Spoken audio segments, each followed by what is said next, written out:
So here's the box that was delivered this morning by DHL. As you can see, 100% made in France, Mont Blanc Valley, our valley, and the DIN is marked 5.5 to 12, which is pretty good.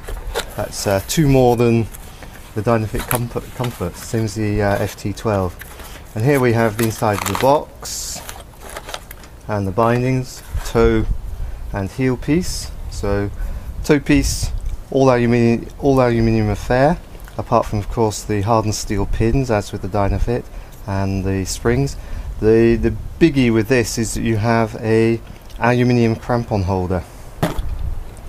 Here's the heel, and looks conceptually very similar to a Dynafit heel piece. A little bit simpler. You don't have the intermediate step up, if you like that. And this is a version without the turret, so you don't have the higher climbing option, which I've never used anyway, so that doesn't bother me too much. But otherwise the adjustment screws are the same. You have the DIN settings on the side here. The big difference is the adjustment of the fore-aft position on the heel. With the Dynafit you have a screw mechanism, which probably adds a little bit to the weight. There's also more steel being used in the Dynafit, which adds a bit to their weight as well. Arguably more precise and perhaps a little bit less fiddly than the plate on the Plum, but we'll see once we adjust it. This gives you 3 centimeters of adjustment. Here's a quick look at the stack height difference between the heels. So you can see that the Plum is a little bit lower, a few millimeters lower. And the difference with the toe pieces, again, well, 3 millimeters of difference, maybe 3 millimeters lower. So let's do a little weigh in. And scales on. They're set up to do grams, but I can put them into ounces for you. Guide toe piece 106.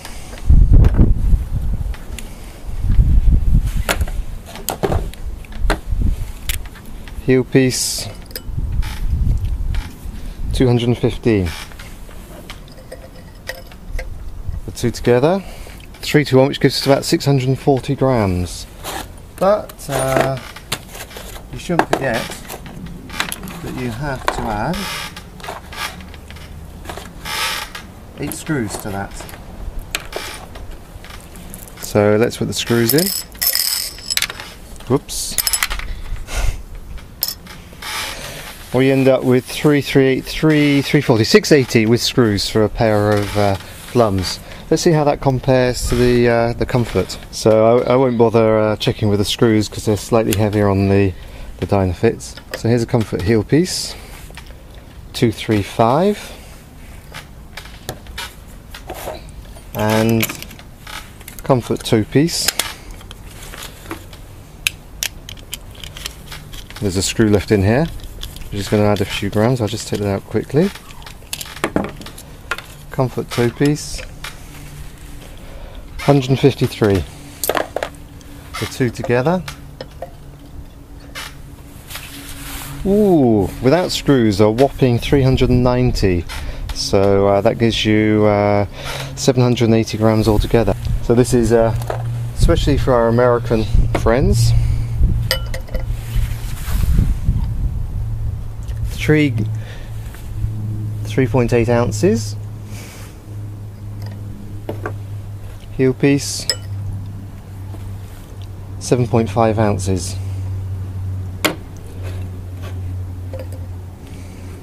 8.3 ounces.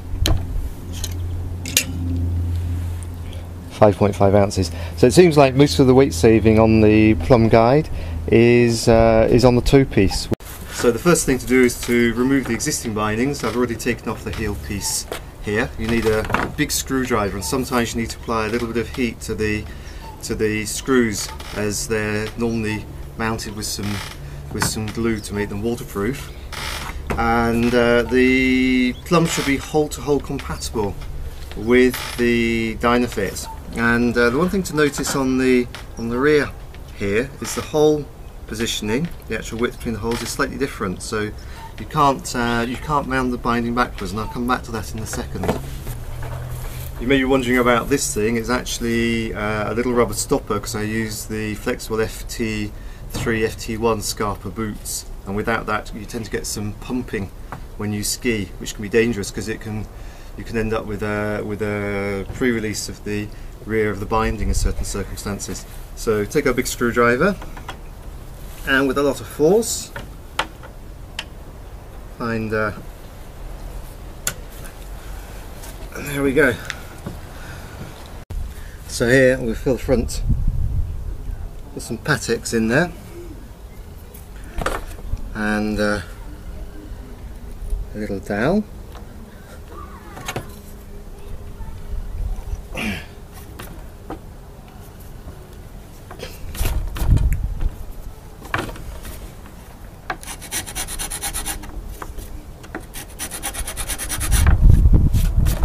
It's nice and smooth, well sealed. And then for the other holes I'll just use white PVA. The idea is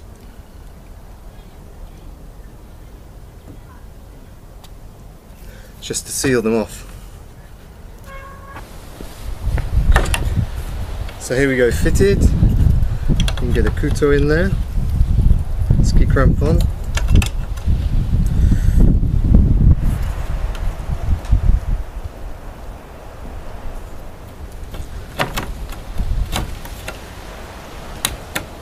Oh, clips in nicely, nice solid interface,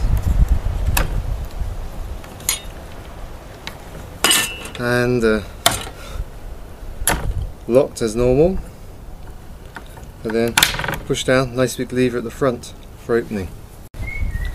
Here's the heel piece. One thing I noticed is around a bit with the arrow is the front, and in fact this heel piece was supplied with the binding actually fitted the wrong way round, so I'll have to unscrew it and turn it around the other way like this one, but exactly the same hole spacing.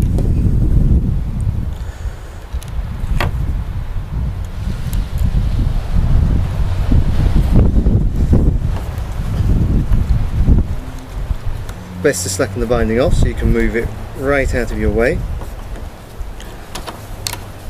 Distance is the same as the TLT, it's got to be 4mm. Luckily my dowel that I use for filling in the holes is 4mm, so I just move that there, and then behind tighten these screws up with the supplied Allen key.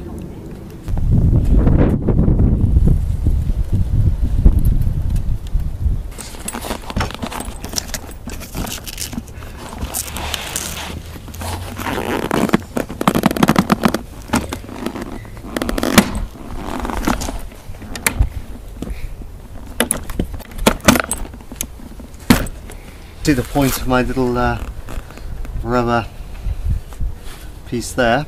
It's stop the bellows on the F3 pumping away while you're skiing. So there you have it, one Dynafit binding replaced with a Plum Guide S. So it remains we're going to take it out on the snow. Well, it's actually 23 degrees today on the 8th of January. It's the hottest I've ever known this in January around here. It's absolutely incredible. I should really be in a t-shirt. But if we get some more snow this season, I'm going to take this out and give it a longer term test. Maybe put 20,000 meters, 60,000 feet on it.